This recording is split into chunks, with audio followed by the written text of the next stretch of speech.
Dostlar, az önce Biləcəriyə bir yaşlı nənə gətirdim, düşürdüm.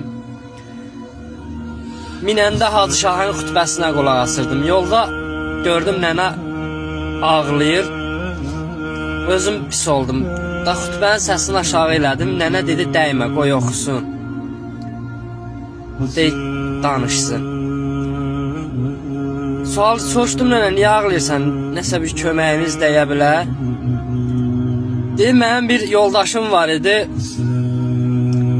5 yıl bundan qabaq ürək tutmasından rəhmətə getdi. Üstündən bir il keçmişdi, oğlum deyir, qəzaya düşdü. Deyir, getdim hacının yanına ki, dolana bilmirəm, çətindir vəziyyətim.